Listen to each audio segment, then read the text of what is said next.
Good day, everyone. So we would like to share our output in general biology, the plant cell. What are the parts and functions of plant cell? But before that, we would like to introduce our names.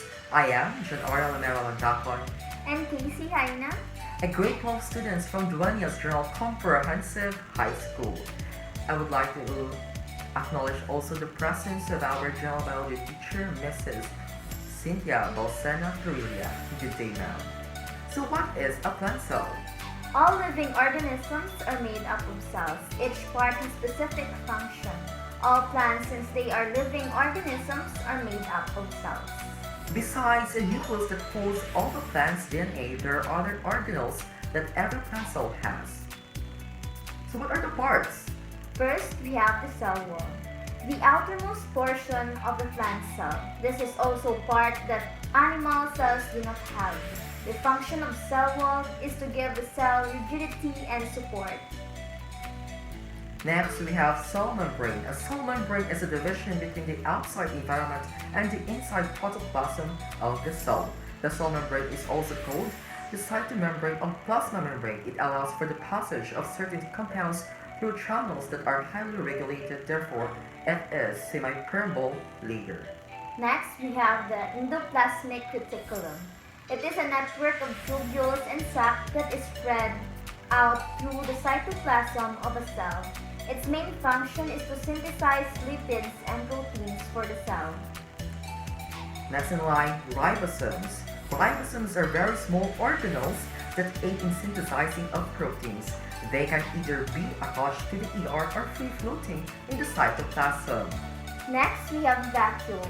Plant cell needs to store a large amount of fluids in their cells. They do this in an organelle called central vacuole. It is essentially a large bladder resting in the cytosol surrounded by a membrane called tonoplast. Nucleus. The brain of every cell is the nucleus. This is where the genes and genetic information of the cell reside. The expression of these genes gives rise to the proteins, lipids, vitamins, compounds, and everything else that is needed and made by the cell. We also have the peroxisome. Certain vesicles have specific functions. Peroxisomes are vesicles that metabolize carbohydrates and lipids. Next in line, Golgi apparatus. The Golgi apparatus works similarly to a post office. This network of discs and sheets sort, modify, separate, package, and transport proteins and lipids. Next, we have the cytoplasm.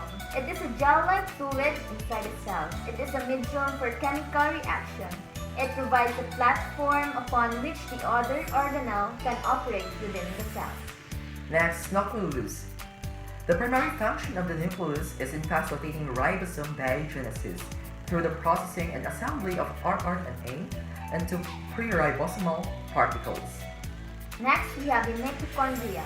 Mitochondria is a membrane-bound organelle that generate most of the chemical energy needed to power the cell biochemical reactions. Next in line, we have chloroplasts. Chloroplasts are plant cell organelles that convert light energy into relatively stable chemical energy via the photosynthetic process. By doing so, they sustain life on Earth. Chloroplasts also provide diverse metabolic activities of plant cells, including the synthesis of fatty acids, membrane, lipids. And lastly, we have the amyloplasts. Plastids are organelles responsible for the storage of starch granules that create the starch synthesis in cereal grains, is one of the factors affecting both grain size and yield. So before we end, I would like to thank everyone who is watching right now and also Casey for sharing your knowledge about the topic, the plant cells. So what can you say to our fellow students? To my fellow students, I hope you guys would also familiarize yourself in the parts of the plant cell because it could help us near future. Thank you for sharing. And also to our learners day out there, thank you for watching. Once again, have a good day everyone. Bye!